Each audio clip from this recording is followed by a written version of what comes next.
strategical. It's a strategic standpoint of, okay, if you're not a religious guy, etc. Right? Most women are not religious. Right? They're just not, unfortunately. Most people are secular in today's day and age. So I look at it like, okay. Even the religious. Even the religious are more secular. Yeah, there you go. Exactly. So like, so my thing, I look at it like, okay, though religion is great, and I think it's a great framework for people to operate in, unfortunately, we don't have those like training wheels anymore. So I think like for guys to really like move in this new sexual marketplace where, like you said before, these girls a lot of the times are fucking 304s. How's a guy that's been a virgin his whole life, super devout, has the rose-colored glasses on, doesn't know how women really move in today's day and age, how's he going to be able to tell if a girl really likes him or she's just selling him a dream, like, oh, I'm pure, etc. Like he won't know. Right now, of course, thank God there's content like this where we might be able to curb him having 50 bodies, and he might be able to only do 20, 30, 40. He might not need the full 50 because we're telling him, hey, this is what it is, right? They always say a smart person learns from their mistakes, a wise person learns from another person's mistakes. Yeah. Hell, on this show, we tell you guys our mistakes all the time. So people maybe are, with all this information, they're able to curb it, right? And learn from an earlier standpoint. But a lot of guys, what I've noticed is a lot of guys are stupid. Let's just keep it 1,000. They got to fucking burn their hand on the kitchen stove to figure out that it's actually hot. And that's why the information is usual. It's like for the general masses. Are there smart guys out there that will figure this shit out with less? Of course.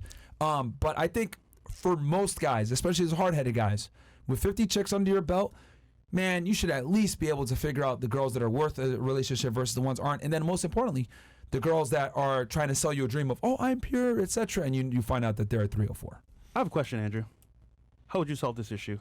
Solve the problem of men finding oh man, this is wives. Yeah. This is pretty complex. Okay, so our adaptation is kind of like for today's day and age. If you're not like a religious guy, but what's your so backing it off. I'm not gonna let you guys get away totally with this, so I'm bringing it back. Okay, sure. It's not a diversion, but I'm bringing it back. Okay, sure. Okay. So from a secular perspective, it can't be fixed. From a secular perspective, it can't be fixed. Sure. Secularists have no moral foundation at all. Like it or not, they don't. And it really can't be fixed. However, what I can point to is this. Let's assume for a second hypergamy is real, right? I assume that it is. Okay. I think generally speaking, there's enough evidence that we can look at and we can say hypergamy is at least it's real enough. Yeah. Right? It's real enough. Agreed. It used to be under control. It used to be under control. Yeah. Religion used to put under control. Like it or not, we had that shit under control and under lock and key. Religion, shame, families, fathers, all these things used to combat it. Yeah. Secularism destroyed all that. I agree. And so I agree. When I say to people, and I understand the argument, we're never going back to that, but we are. We are going to go back to that, and I'm going to explain how.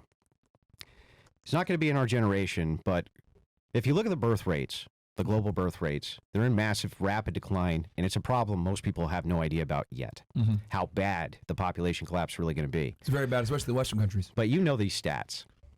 What age are women on average now getting married? Into their late 20s, 30s now. 30 is the average age, right? Yeah. I think it's 31 is the average age last time I looked. How many kids are you going to have as a 31-year-old woman? Very few. Very few. Yeah. Well, these women are becoming quicker and quicker genetic dead ends, but so are secularists in general. If you look at the religious reproduce far and away more than secularists reproduce. Cross-generationally, this is going to become worse and worse and worse. As people leave the Protestant churches, they're moving towards Catholicism, Orthodoxy, more traditional churches. There's big pushes in those churches to have families and to have children and to reproduce. You know, the old adage for Catholics, right? You know, if you don't have 10 kids, you have no kids, right? Reproduction is the future. Yeah. The religious reproduce, and secularists are not reproducing. That's why London has been taken over by Muslims. That's right. That's right. And if you look at, I'll only touch on this very briefly, but even if you look at Israel, Israel is the only westernized nation that has a reproduction rate that is stable. It's actually over what is necessary because they took one look at it and went, okay, we got to get these numbers up. How are we going to do that? So they implemented an in vitro fertilization program for free for the entire nation. Really? Yeah, for the whole nation. An in vitro fertilization. You can go have it done 12 times and they'll pay for everything. Interesting. in order to keep those numbers up. Okay. Because they look around, they're like, we're surrounded by, by everybody, For that- right? yeah, it makes sense why they would do it. We better have a future army, right? We better have a future army. yeah. But the West has not rang the alarm bells just yet. They're just now talking about it in Congress. Yeah. But then what's another side effect of that? Your domestic population is not reproducing. How do you keep the number at 330 million? There's only one way to do that, right? Yeah. And that's going to be with immigration coming in. Yeah. And well, that creates instability all on its own. A lot of And then what problems. happens if you start pulling in immigrants from other nations and they have a reproduction crisis, Yeah. right? So if you look at all the downsides of a coming population collapse, you can see that religion's going to make a pretty heavy comeback. And think you so? see it Okay. already being fought about now. Secular ethics can't offer people anything. It can offer them only hedonism, but ultimately it can't give people purpose. It just says go find your own purpose. But what the hell does that mean? That doesn't help anybody. Mm-hmm. How does that help people to tell them, well, just go find your own purpose? Like, well, that's what I'm here for. I'm here to find purpose, right? Yeah. That's what I came to church for, is to find purpose. Yeah. Secularists can't provide that. So I agree with you, Andrew. I think in the future things will change. However, right now, what do you do? Well, so right now you should try. I mean, this is me again. If I look at the historic trends, most men were never able to reproduce anyway. Okay, some 60, 70%. Yeah. They were never able to You're reproduce only a minority. ever. That's why we have double the female ancestors to male ancestors, right?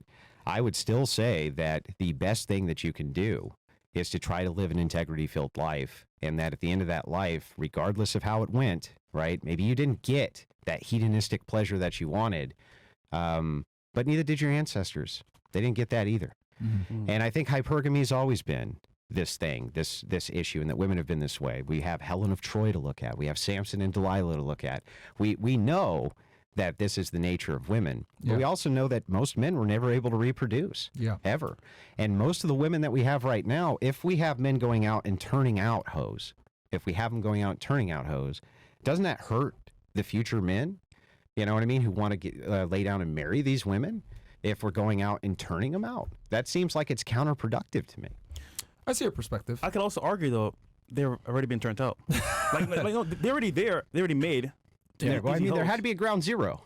There was a ground zero penis somewhere. Remember, you mentioned feminism Yeah. and the culture itself, the music. Yeah. They did all the work for them. Yeah. We just come in and hey. Well, I mean, he said it earlier. Like, if you're going to continue to stay secular, it's never. Which Never. I agree. Yeah. Like, Yeah. it's never, and that's why because I'm looking at it like, okay, because I see, and I want to actually ask you how you think it'll go back to being a religious state. But let's assume that it's not, right? Let's assume that people are going to continue to live free and woo secularism, etc. I'm looking at it like, okay, there are guys out there that want a family. There are guys out there that want to one day, because I think the nuclear family is the backbone of any society, any thriving society. As a matter of fact, the reason why we're